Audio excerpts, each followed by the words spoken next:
शक्तिमान शक्तिमान शक्तिमान। अरे टोनी, ए टोनी, थोड़ा छेद से बाहर निकलेगा क्या? शक्ति शक्ति है? कौन है ये? मैंने पहले से ही बोला है मुझे कपड़े नहीं सिलवाने तेरे से। एक बार मेरे से कपड़े सिलवा के तो देख, मजा आ जाएगा। देख सुन, रुक, चश्मा उतार के बोलता हूँ। देख, एक आंख वाले काणे। आज के बाद मुझे काना मत बोलना। सुन, मैं बोनी का टाइम है तो जाने दे रहा हूँ।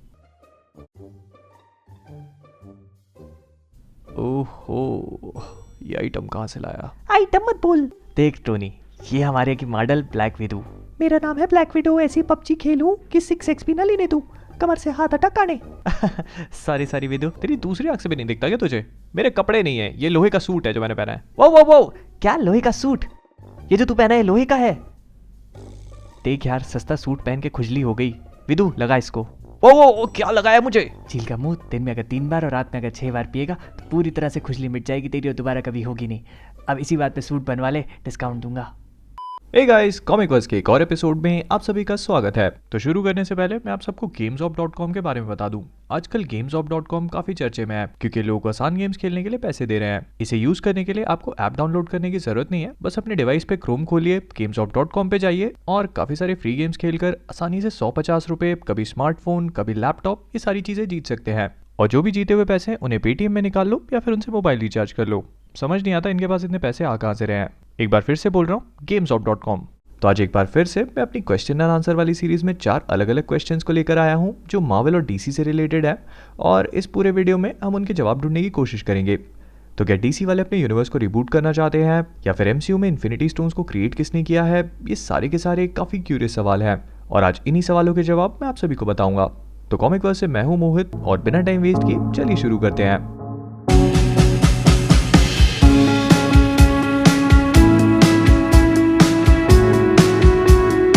तो सबसे पहले शुरू करते हैं हमारे पहले क्वेश्चन से, जो ये है कि आखिरकार हेला हेमडाल की स्वॉर्ड के पीछे क्यों गई जब उसी एसगार्ड में ओडिन के वॉल्ट में ही स्पेस स्टोन मौजूद था?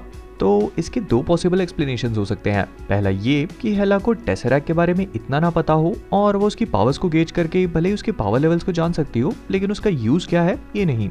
बट ये बात इतना मेक सेंस नहीं करती। तो हम आते हैं हमारे दूसरे एक्सप्लेनेशन पे, जो ये है कि स्पेस स्टोन का यूज करके भले ही कोई टेलीपोर्ट बेशक हो सकता हो, लेकिन उस पोर्टल से बस 3 या 4 ही लोग जा सकते हैं और एक पूरी आर्मी को टेलीपोर्ट करने के लिए एक एम्प्लीफिकेशन डिवाइस लगेगा जो हमने एवेंजर्स 1 में देखा था।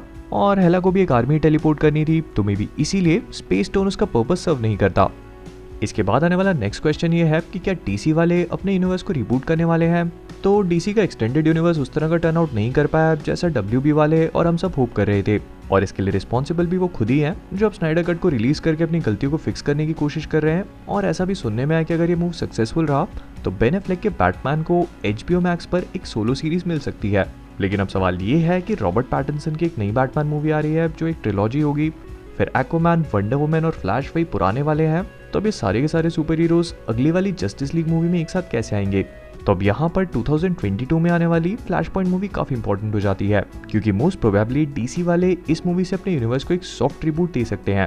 और ये भी कोई कोइंसिडेंस नहीं है कि रॉबर्ट पैटिंसन की बैटमैन मूवी जो है वो फ्लैश पॉइंट से पहले आ रही है, क्योंकि अगर ये बैटमैन सक्सेसफुल रहा तो हो सकता है कि वो लोग फ्लैश पॉइंट के जरिए अपने मेन डीसीयू में इसे इंक्लूड कर लें।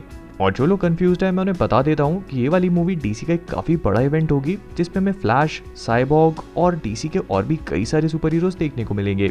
और इसी मूवी का यूज करके डीसी वाले मोस्ट प्रोबेबली अपने यूनिवर्स को रिबूट करेंगे क्योंकि फ्लैश पॉइंट मूवी को क्रिएट करना बिना कुछ रिबूट किए ये मेक सेंस नहीं करता। और Barry Allen animated series, TV series और कॉमिक बुक्स में भी अपने यूनिवर्स को बहुत बार रिबूट कर चुका है।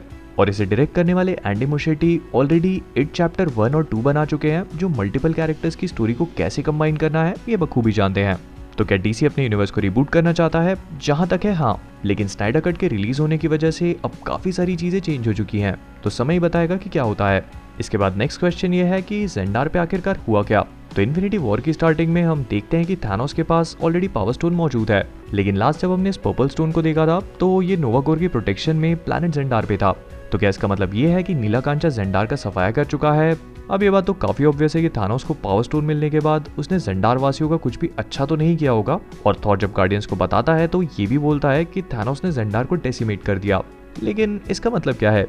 तो ऑनेस्टली यहाँ पे सब कुछ डिपेंड करता है थानोस के मूड पे, और सिर्फ थानोस की स्ट्रेंथ को दिखाने के लिए नोवा कोर जैसी इंपॉर्टेंट टीम या आर्मी या ये जो कुछ भी है, इसे पूरी तरह से साफ करना सही नहीं है। और अगर उसके पैटर्न को देखा जाए तो उसने मोस्ट प्रोबेबली पूरे जेंडार को ना मार के वहाँ की भी आधी पॉपुलेशन को साफ किया होगा, और शायद यही तबाही बेसिस भी बनेगी सुपर हीरो नोवा के एमसीयू में आने की। और नंबर 4 को बताने से पहले मैं आप सबको एक बार फिर से याद दिला देता हूँ कि मेरा एक फ्रेंड है जो gamesof.com पे जाकर काफी रेगुलरली गेम्स खेलता है, और उसकी अर्निंग्स भी मैं आपको दिखाई देता हूँ। और इन सब के एंड में आता है सबसे इंपॉर्टेंट क्वेश्चन, और वो ये है कि आखिरकार एमसीयू में इन्फिनिटी स्टोन्स को क्रिएट किसने किया। तो इन्फिनिटी स्टोन्स एमसीयू के वो कंचे हैं जिन्होंने पिछले 10 सालों से हमारे हीरोज की नाक में दम कर दिया है, और एक्चुअली में ये बहुत ज्यादा पावरफुल भी है या थे। लेकिन आखिरकार इन पावरफुल पत्थरों को बनाया किसने था। तो वोंगर कलेक्टर ने इस बात को साफ बताया था कि यूनिवर्स की स्टार्टिंग में कुछ भी नहीं था, और फिर एक बिग बैंग के बाद ये स्टोन्स आए, लेकिन इन्हें एक्चुअली में क्रिएट किसने किया है ये इन दोनों ने नहीं बताया। तो इसका आंसर हमें मिलता है गार्डियंस ऑफ द गैलेक्सी के मोरैग वाले सीन में, जब पीटर क्विल पावर स्टोन को लेने जाता है तो उसी टेंपल की वॉल पर ये बना होता है। अब इस इमेज से ज्यादा कुछ तो समझ में नहीं आता है, बस ये पता चल रहा है कि इस चंडाल चौकड़ी ने मिलकर इन्फिनिटी स्टोन्स को बनाया है। तो आखिरकार ये है कौन। तो बेसिकली ये चारों एमसीयू की बहुत पावरफुल कॉस्मिक बीइंग्स हैं, जिनके नाम इन्फिनिटी, इटर्निटी, एंट्रोपी और डेथ है। और इनके बारे में ज्यादा कुछ तो नहीं बताया गया, बट जितना भी पता है वो मैं आपको बता देता हूँ। तो इन्फिनिटी पूरे यूनिवर्स में जितना भी स्पेस है उसे रिप्रेजेंट करती है, और इटर्निटी की बहन है। फिर आता है इटर्निटी जो इन्फिनिटी का भाई है, ये पूरे यूनिवर्स का रिप्रेजेंटेशन है और रियलिटी को कंट्रोल करता है।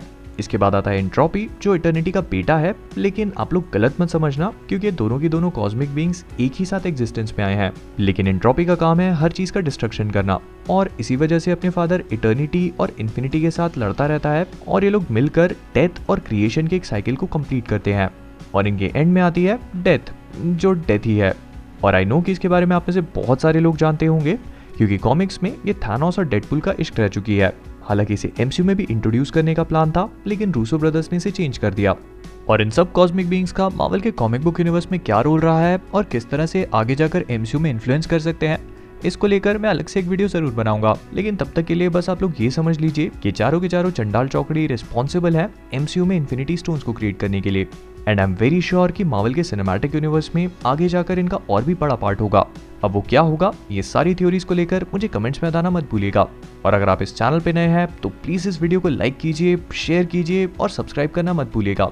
वो नीचे बना हुआ रेड कलर का सब्सक्राइब बटन जो है उस पर हाइमडाल की तलवार गिराइए या फिर बायफ्रॉस्ट खोल दीजिए, मुझे नहीं पता, बस कैसे भी करके सब्सक्राइब कीजिए। और नोटिफिकेशन बेल को मत भूलिएगा। इसके साथ ही साथ आप मुझे फेसबुक, इंस्टाग्राम और मेरे गेमिंग चैनल पे भी फॉलो कर सकते हैं, जहां पर मैं आजकल लास्ट ऑफ अस 2 खेल रहा हूँ। तो अगर आप सभी लोगों ने सारी चीजें नहीं करी हैं तो जाइए और अभी कर लीजिए। और आप जाते जाते एक बार फिर से याद दिला देता हूँ, gamesof.com डिस्क्रिप्शन में लिंक मौजूद है, जाओ और जाके एंजॉय करो। और जाने से पहले कॉमिक वर्स से मैं हूँ मोहित, और आप सभी लोग stay safe, stay inside and as always keep being awesome.